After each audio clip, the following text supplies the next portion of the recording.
Hi everyone, thanks for joining us for Real Life Talks. This is a forum for Gen Is. They are the generation born here to parents from a different birth country. I am your host, Kalbinder Saran Caldwell.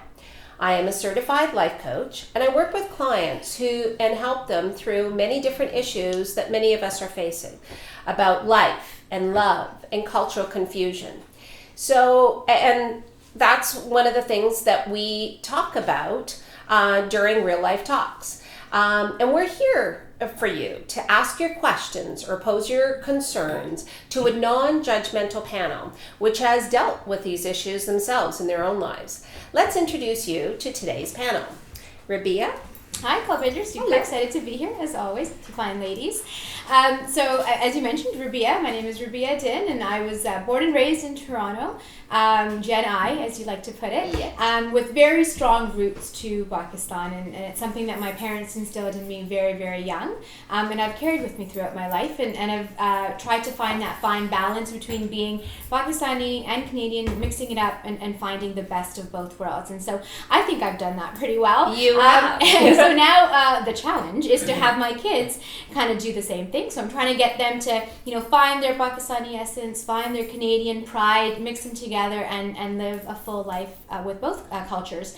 As well as that, I've been working in the nonprofit sector, working with other newcomers settle for the last 10 years. And so one of the things I take into my work is to make sure that people don't feel they have to leave one piece of their identities, and that they can be, whatever country they came from, hold that as well as Canadian and find that balance for themselves. And so I'm hoping to be able to contribute to today's discussion. Thanks for having us. Great.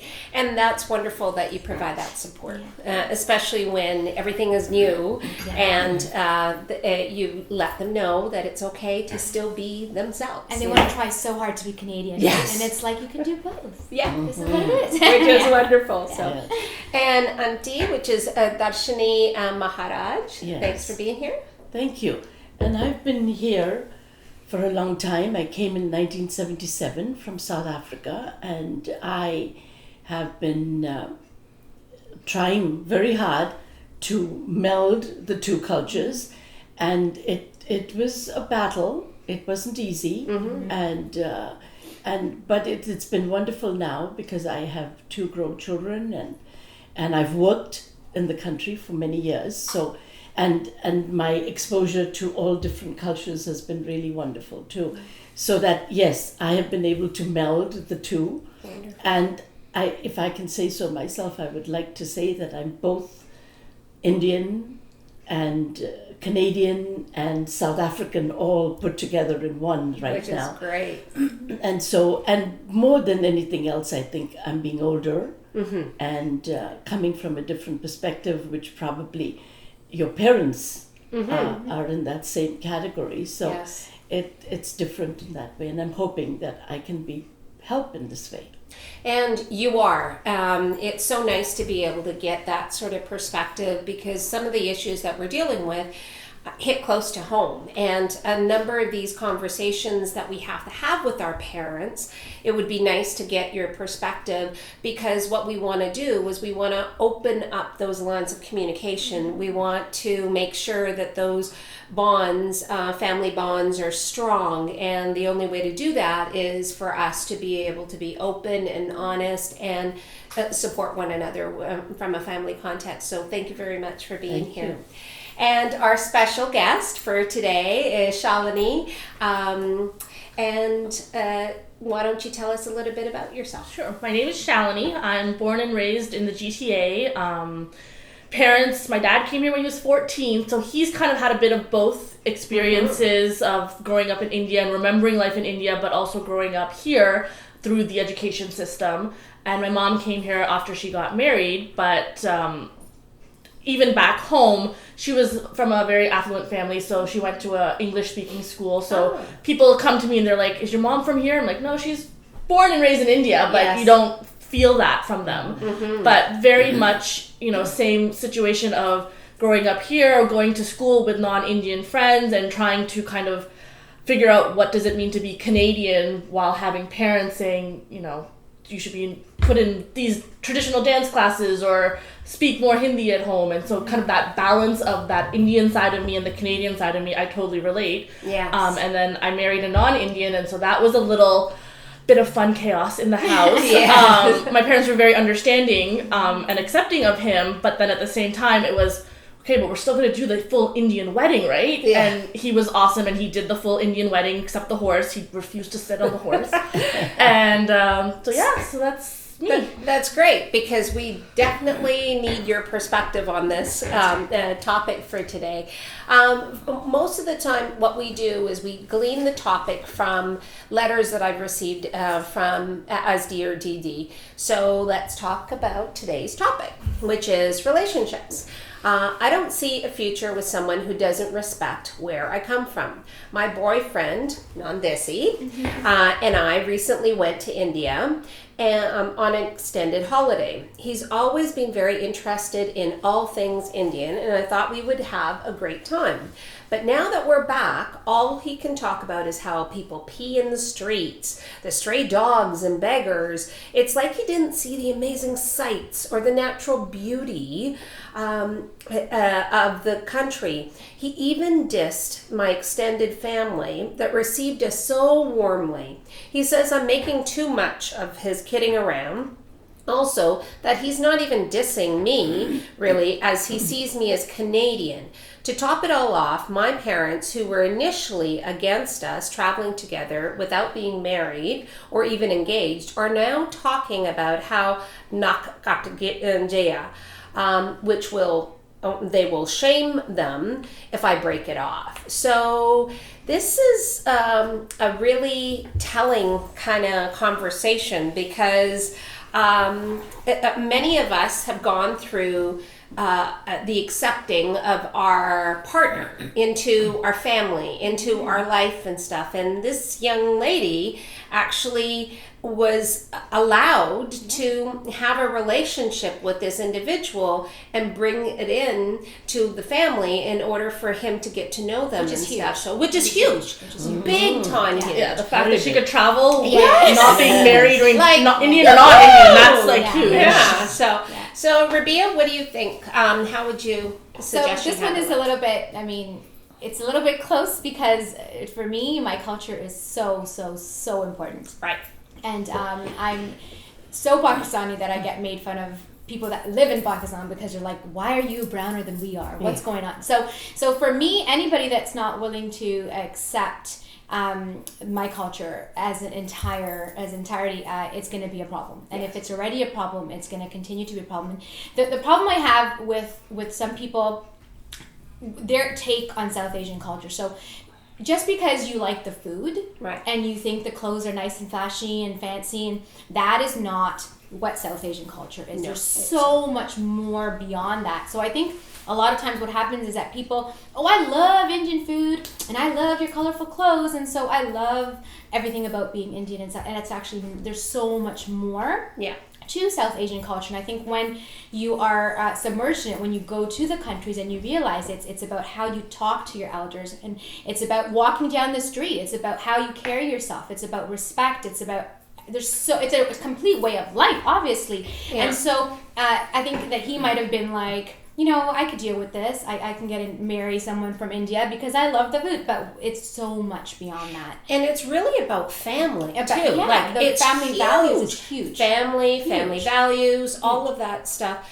So you're not really, in a South Asian community, you're not marrying the person, you're marrying everybody. Everybody. And since this individual dissed the extended family, who was so warm and welcoming, remember, this is very, very strange for the family to be, welcoming a non-desi, and then they're not officially part of the family, but they were made to feel like they were part of the family. So, and it's just the beginning, right, Kupinder? Like, this is the beginning. So imagine when you get deeper into your relationship, into kids, it's just going to get worse and worse and worse. Yeah. And you know what? Sometimes also, it's so difficult for you to have your own identity because of the balancing act and stuff for Gen Is, that sometimes you need an outside sort of perspective to say, hey, this is me. This is my culture. And the way that you're disrespecting it is not cool. Because that's who I am. I mean, because a lot of couples do say, but it's not you. Yeah. Right? Like, it's because you're so Canadian, you know? Like, you talk like a Canadian, you walk like a Canadian, like you Whatever are that Canadian. is. Yeah. Whatever that is, right? But so I'm not dissing you. I'm just dissing everybody else that looks like you and is your family and stuff. So Auntie, what do you think? Well, I can say that my first trip to India was very difficult. Coming from a South African background was very difficult, and it certainly, I mean, people said to me it was going to be a shock, and it certainly was a shock. Yes. And so initially it was like, oh my God, really? This is the smell? Yes. This is what I'm going, and it was just the space. It's such a nice smell. You know, the space. Yes. You know, the Personal space. The personal space. Yes. And the noise and everything was really quite a shock. But I have to admit that I had remembered somebody saying to me, no, listen, you're going to look beyond that. Yes. And something is going to hit you. And I kept on remembering and trying to remember that and say, okay, maybe this is what I see now. Right. But I'm going to be able to see something different. Yeah. And lo and behold, I did. But unfortunately, it does take time, especially when you're not from there. Right. So it's going to take a little bit of time. But I'm not sure whether a discussion with the person will help in that kind of way to say, which is what I had. That's you look something, and really those Himalayan mountains was what I remembered when I came back. Yes. Right? More than the other stuff. So I remembered that. And maybe you need to have this discussion with him to say that. And if that helps, I'm not sure that may help. But it is a huge thing that he needs to understand where you're from and what, and that there is something beyond just that. Exactly. And I was 14 when I went to India for the first time, and I was born and raised here. So similar to you, the assault on the senses was so overwhelming right when you got off the plane that I can understand where he's coming from, you know. But the issue also is, and this is such a big deal about introducing your partner to your family. And I think that should not be overlooked, right? Just because this relationship may not work out, it's so important for the family to be welcoming. And, you know, so that they can let this partner know that, guess what? We care about her, we love her, and we will do whatever we need to do in order to support her. So, like, treat her well, right? Like, because a lot of the times in our culture, they don't allow us to date. So the relationship forms outside of the scrutiny of the family. So it's nice that the parents were okay with them going. Very and good. you know, so maybe that's a discussion that has to happen between the parents and the daughter as well, saying thank you for the support. And this really highlighted that this individual will not make a good partner for me. Even though he's non-Desi, like I have a non-Desi partner as well, he loves the culture, but it's the values that really bond us, right? And how we raise our child and stuff. So it was really important for those, you know, to be a good foundation to build the relationship on and stuff. So Shalini, what about you? So for me, there's kind of two directions to this question. Is one, is he trying to be kind of hurtful and intentionally trying to be disrespectful? Or is it more of ignorance? Kind of similar to what Auntie was saying. Yeah. You know, if you've kind of grown up in your suburban bubble and you've never been to a country like India, seeing people pee on the street and seeing, you know, I remember the first time I went to India, I think I was like 3 or something, and I freaked out because there were cows walking on the street. And I was going to everyone, like, did you know there's a cow on the street? So it's also a bit of managing the expectations. Yeah. Absolutely. And if he had no idea, like you were saying, it's so much more than just what we wear and the colors.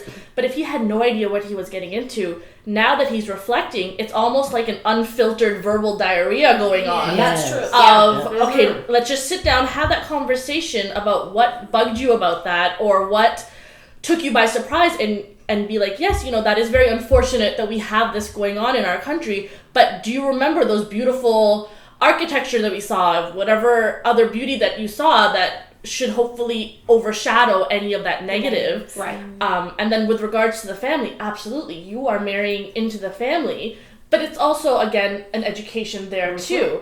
So family's gonna come and hug you, and you're gonna have to, say namaste or say whatever. And if he's not used to that and he thinks it's weird, Yes. it's again managing the expectations. Right. Because I remember when I got married, my husband's not Indian, we used to go and I'd be like, okay, make sure you say hi to everybody. You can't just be like, hey, you have to go individually and say hi and hug every single person. Yes. And, there's going to be an appetizer course, and then 3 hours later, there's going to be a full dinner course. And if you don't take dinner, auntie will be upset that you didn't eat food. But the first few times when I didn't have that conversation with him, it caused issues. Yes. But once we kind of managed that, it's worked out really well. Yeah. So I think for me, my advice is to figure out, is he being intentionally hateful, or is it just a matter of culture shock? Right. Yeah. Just giving it information. time. Yeah. And it is about communication, right? Like that's what relationships are all about. So they need to have that conversation in order to figure out, if there can be some education in this conversation and they can move on as a couple, or if they agree to, sort of part ways and stuff. So now we have our next segment, which is DearDIDI Recommends, and it is all about Shalini. This segment is all about us spotlighting women entrepreneurs that are passionate about the community, support the community, and then we, in turn, support them, learn from them, and buy their products and services so that we can all be part of this big positive community together. So welcome, Shalini, and if you tell us a little bit about your business, that would be great. So I'm an accountant, and my practice's name is Darna CPA. It's a family-run business. My dad's a CPA, and he's been doing this for 30 plus years. So last year, I took over the business, and I basically started taking it in my direction, in my vision. Right. And over the past year, I've noticed that there's a lot of misinformation out there about how to run a business or things you should and shouldn't do. So one of the initiatives that I'm doing is more workshops or consulting or even guest speaking at various events where I can share some of that knowledge so that, fine, you may not be able to afford an accountant and you may have to do it yourself, which is totally okay, but do it yourself properly. Because if you come to me 3 years later and you've made all these mistakes, I can't fix it. But at least if you consult with me and we spend time, I can help you make those right decisions from day one that'll save you money in the long run. Great. Well, thank you for being here. And as you know, there's lots of different perspectives and no one answer to any question. So thank you very much for watching, and we would love to hear from you. If you have anything you want to discuss or a question you want our perspective on, feel free to drop us a line and check out our website, REALLIFEtalks.com, and that's where you'll find all the DearDIDI Recommends and previous episodes as well. And if you like what you see, please share on Facebook, share with the website, subscribe, and on Twitter and everything. So once again, thank you for watching, and until next time, speak up and listen.